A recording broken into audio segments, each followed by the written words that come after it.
dead man that ain't giving you nothing back, and you know that, and that's the reason why you're disturbed now, because you see all this true stuff on, but you done invested so much into that Christianity, you gotta hold on to it, because you're materialized and despiritualized, and it's gonna cost your ass dearly. Know that. This is why the powers that be keep black folks at one another's throats, and we have developed a kind of self-hatred so that there is not the possibility of having collective thought. Collective thought can transfer itself all the way across this entire universe and back again instantly. We live in a world today where there's a hierarchy of power. There are very powerful people, and there are the people with virtually no power at all. What's very important from a biological understanding is every human being is equally powerful in their creative ability to shape the planet. But then you say, well, if everybody is equally powerful, then how did other people gain so much more power? And here's the joke. They didn't gain any power.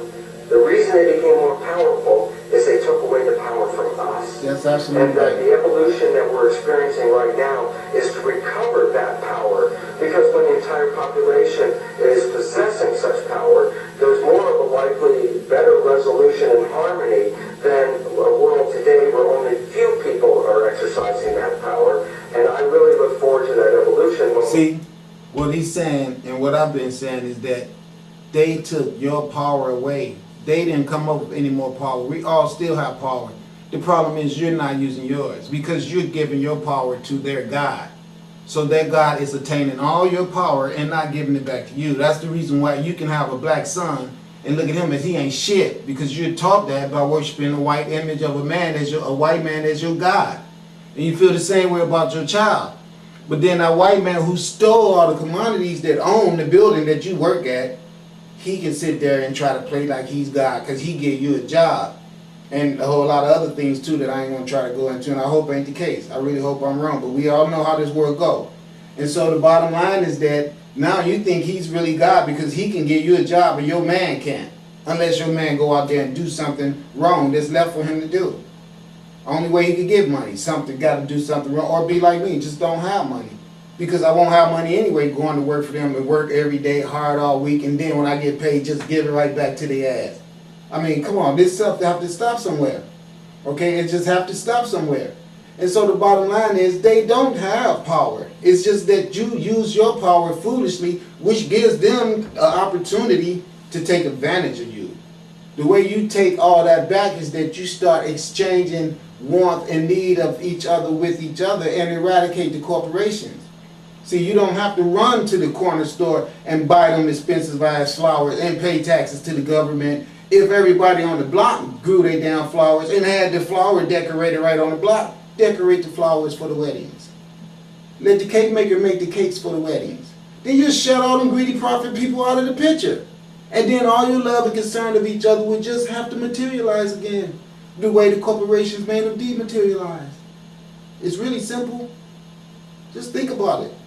So Greenlight Essence would have put enough money together where we could have started all that just off of the sales of the green light, because the money would be right with the same community who was enlightened enough to see the importance of working as a team to stop themselves from getting burnt the hell up. But the problem is you want white Jesus because white Jesus gives you the opportunity to remain the barbarians that you think you're going to be allowed to remain and stay on this planet. But see, this is where you got your head all messed up at. And it's sad. Very sad for you. We've recovered the power we've always had, which means going back and reprogramming our belief systems to own how powerful we are. Human intention can significantly influence the properties of materials and the nature of reality. As early as 1957, Professor Hans Eysenck, then chairman of the psychology department at the University of London, wrote a letter insinuating that there was a gigantic conspiracy involving some 30 major universities all over the world and hundreds of highly respected scientists silence the truth about what we do.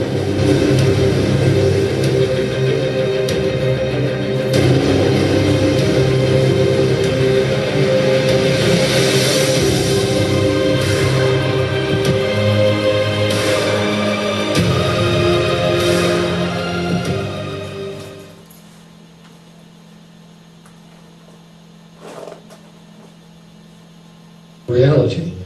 As early as 1957, Professor Hans Eysenck, then chairman of the psychology department at the University of London, wrote a letter insinuating that there was a gigantic conspiracy involving some 30 major universities all over the world and hundreds of highly respected scientists to silence the truth about what we knew about the powers of human consciousness. After the United States Congress had access to the data from the Stanford Research Institute and from universities all over the country and all over the world, they were terrified of what would happen if we all developed the powers of our minds. It was clear that we could remote view, we could see into the future and into the past, we could find missing airplanes and anything you can imagine with our minds. And they actually did a smear campaign with the media to discredit what they had discovered, because they didn't want us to know how powerful our minds really are.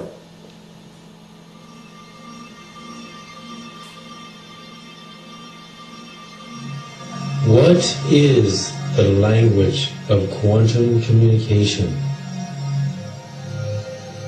How does the universe communicate from subatomic particles, wavelets, superstrings, atoms, planets, to stars, galaxies, and all living beings?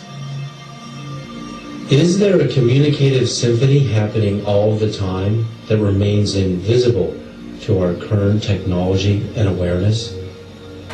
What if we understood its secret? Oh my God, we would know how to talk to the Creator, nature, science, and each other, and interstellar civilizations. Well, we already know how to do that as black people. It's just that you white people can't, so y'all shut us down so we can. Are we in communication before we meet in person? How do we as human beings communicate with each other? How do we find our true love, life partners, our soul matches, our families, business partners, our careers, teachers, and life purpose? And Let me help you with this. We do have subatomic particles. I'm even calling them subtle atomic particles, so you can understand what sub is. Sub is sub from subtle. Subtle atomic particles are very small pieces of atoms that break apart, and they keep breaking even from the small part, and keep breaking and keep breaking and keep breaking and keep breaking. These small particles have the information stored inside of them that was there available to them before they broke away from the source, which means that while they was with God, before there was indifferation, before differation came, it was indifferation. When there was differation,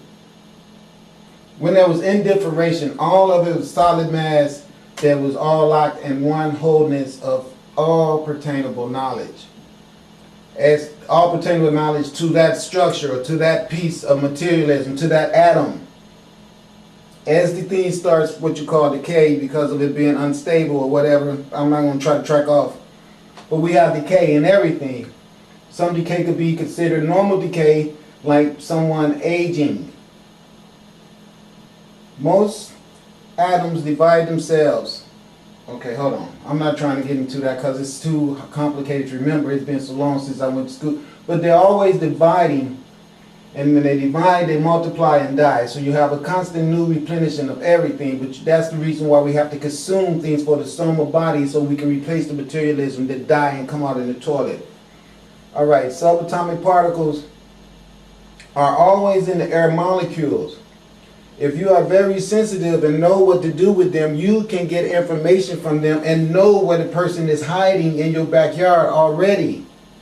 You won't have to go look for him, because the molecules that ride into your home will tell you where he's at. It's information in it. And if you have a clear mind because you're not smoking and drinking and eating meat, you can grab information out of those molecules and process it.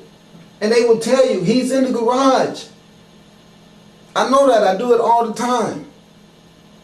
So trust me, there is powers of the mind that people are not tapping into, because they deliberately gave you a diet and commercials that do nothing but slug your body down and dull your vibrations out. Where when I come around glowing and moving fast and my energy is high and everything about me is what you should get attached to and be attracted to, your sorry, dull, bitch ass want to see my light get put out. That's a damn shame too. How do we find God?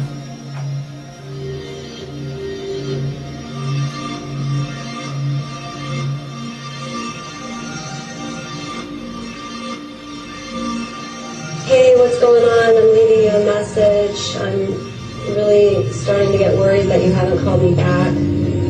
And I guess, you're not leaving me much of a choice. I'm going to go ahead and tell you what I've been needing to tell you via voicemail, even though it makes me very uncomfortable to do that. Yeah, heart disease, the body is not a separate entity, all its different parts just acting alone. There's a mind-body interaction that has a lot to do with the development of disease in general.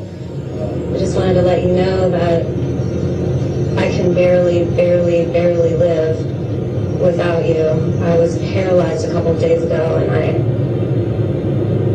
I don't know, I've never really had the courage to tell you that you're the one for me and I can't live without you.